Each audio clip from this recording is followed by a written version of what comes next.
Assim, as dezenas foram introduzidas nos morros na década de 80. A apreensão de apenas uma delas causava espanto. Com os traficantes, a polícia encontrou um fuzil AR-15 usado pelo exército americano. Esta arma se tornou famosa na Guerra do Vietnã. Aqui na Rocinha, como em alguns outros morros, os traficantes estão armados com armas que nem a polícia possui. Mas esse poder dos traficantes só foi possível com a ajuda de quem justamente deveria combater o crime. Sem a corrupção policial, o mercado jamais teria alcançado a abrangência, né, e o fortalecimento que alcançou.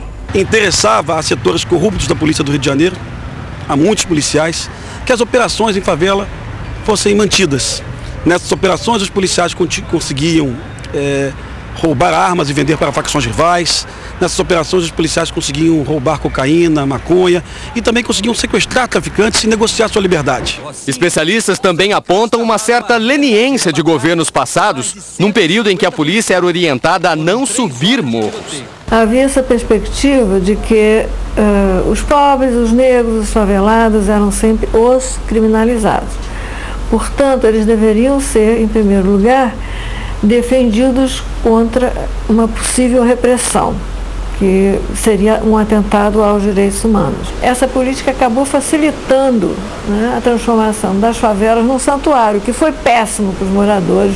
A resposta a isso foi outro equívoco: operações que prendiam ou matavam traficantes. Um protesto dos moradores do Morro da Rocinha termina em choques com a polícia e provoca uma das maiores mobilizações policiais que a cidade já viu. Mas bastava a polícia deixar o local para que outro grupo tomasse o poder.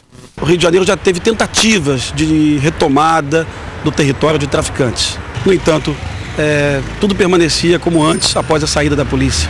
O combate aos traficantes em permanentes confrontos armados ainda é realidade em muitos morros cariocas. Mas com a criação das unidades de polícia pacificadora, a diferença é que as forças de segurança estão preparadas para entrar nas comunidades e não sair mais. A UPP, formada por policiais treinados para trabalhar em favelas, com respeito aos moradores, é a estratégia para impedir que o território volte às mãos dos criminosos. O que pode desaparecer, sim, é esse controle armado do território, né?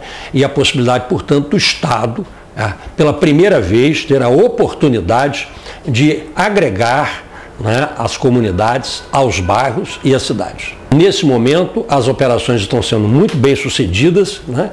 E se todo o processo houver continuidade, então nós teremos um momento virtuoso, né, que poderá, num prazo médio e longo, não curto, né, romper com essa história de 30 anos.